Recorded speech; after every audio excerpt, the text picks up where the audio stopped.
Hi ಸ್ನೇಹಿತರೆ, ಎಲ್ಲರಿಗೂ ನಿಶಾ ಕನ್ನಡ ಚಾನಲ್ಗೆ ಮತ್ತೊಮ್ಮೆ ಪ್ರೀತಿಯ ಸುಸ್ವಾಗತ. ಇವತ್ತಿನ ವಿಡಿಯೋದಲ್ಲಿ ಭಾರತದ ಸಂವಿಧಾನ ದಿನಾಚರಣೆಯ ಬಗ್ಗೆ ಪುಟ್ಟ ಭಾಷಣ ಯಾವ ರೀತಿ ಹೇಳೋದು ಅಂತ ಈ ವಿಡಿಯೋದಲ್ಲಿ ತಿಳಿಸ್ಕೊಡ್ತಾ ಇದ್ದೀನಿ. ಈ ವಿಡಿಯೋ ನಿಮಗೆ ಇಷ್ಟವಾದರೆ ಲೈಕ್ ಮಾಡಿ, ಶೇರ್ ಮಾಡಿ. ನನ್ನ ಚಾನಲ್ನ ಇನ್ನೂ ಸಬ್ಸ್ಕ್ರೈಬ್ ಆಗಲಿದ್ದರೆ ಈಗಲೇ ಹೋಗಿ ಸಬ್ಸ್ಕ್ರೈಬ್ ಆಗಿ. ಗೌರವಾನ್ವಿತ ಪ್ರಾಂಶುಪಾಲರೇ, ಶಿಕ್ಷಕರೇ ಮತ್ತು ಆತ್ಮೀಯ ಸ್ನೇಹಿತರೆ, ನಿಮಗೆಲ್ಲರಿಗೂ ಶುಭೋದಯ. ಇಂದು ರಾಷ್ಟ್ರೀಯ ಸಂವಿಧಾನ ದಿನದಂದು ಕೆಲವು ಮಾತುಗಳನ್ನು ಹಂಚಿಕೊಳ್ಳಲು ಸೌಭಾಗ್ಯನಾಗಿದ್ದೆ.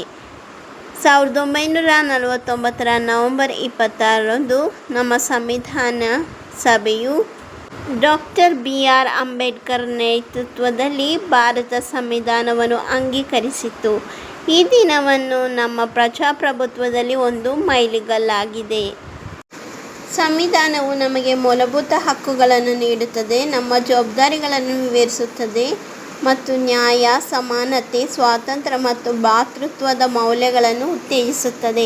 ಸಂವಿಧಾನ್ ದಿವಸ್ ಎಂದು ಆಚರಿಸಲಾಗುವ ಈ ದಿನವು ನಮ್ಮ ದೇಶವನ್ನು ಒಗ್ಗಟ್ಟಿನಿಂದ ಮತ್ತು ಮುಕ್ತವಾಗಿರುವ ತತ್ವಗಳನ್ನು ಪಾಲಿಸಲು ಮತ್ತು ಎತ್ತಿ ಹಿಡಿಯಲು ನಮಗೆ ನೆನಪಿಸುತ್ತದೆ.